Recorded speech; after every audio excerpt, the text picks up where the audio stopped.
আসসালামু আলাইকুম, welcome to my channel. তো আজকে তোমাদের দেখাবো সিম্পল পেঁপে আলুর তরকারি। তো টুকরো করে পেঁপে কেটে নিলাম, টুকরো করে আলু কেটে নিলাম, আর টুকরো করা পেঁয়াজ নিয়ে নিয়েছি। তো এক পাশে আমি মাছ ভাজতে দিলাম। তো এবার পাশে আর একটা কড়াইতে অল্প তেল দিলাম এবং তাতে কুচি করা পেঁয়াজ দিয়ে দিলাম।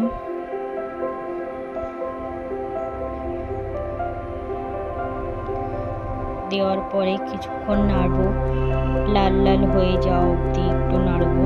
এবার তাতে 5 ফোড়ন দিয়ে দিলাম, আবারও নাড়বো। এবার তাতে আদা রসুন পেস্ট দিয়ে দিলাম, আবারও নাড়তে হবে কিছুক্ষণ।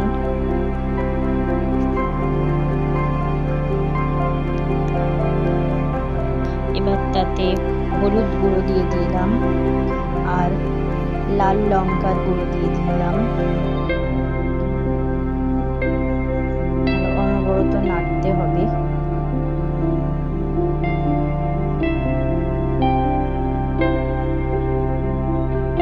নাড়তে নাড়তে এমন পর্যায়ে এসে গেলে এবার টুকরো করা পেঁপে আর আলু একসঙ্গে তেলে দিয়ে দিলাম, আবারও নাড়তে থাকবো।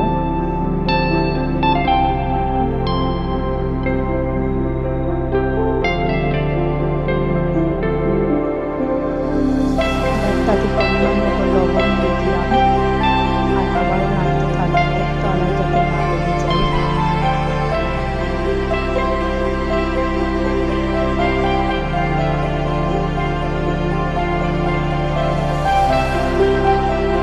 দেখতেই পাচ্ছ পেঁপে থেকে অনেকটাই পানি বেরিয়েছে।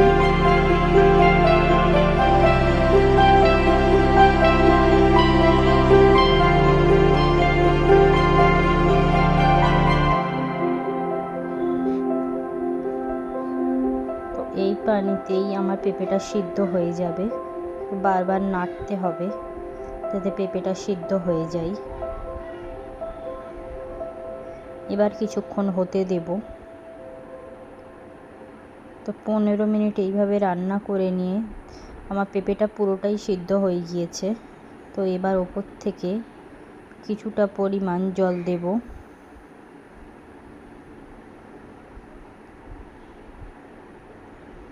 এবার ওপর থেকে আমি ভাজা মাছগুলো দিয়ে দিচ্ছি।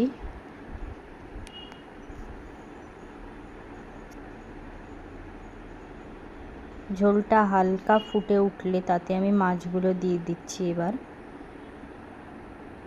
মাছগুলো হালকা হালকা করে ঝোলে এইভাবে চেপে দেব যাতে ঝোলগুলো মাছের ভিতরে যায়। ঢাকনা চাপা দিয়ে 1 মিনিট রান্না করে এবার গরম ভাতের সঙ্গে গরম গরম পেঁপে আলুর তরকারি সার্ভ করলে হবে। একবার বানিয়ে দেখো, অবশ্যই ভালো লাগবে। আল্লাহ হাফেজ।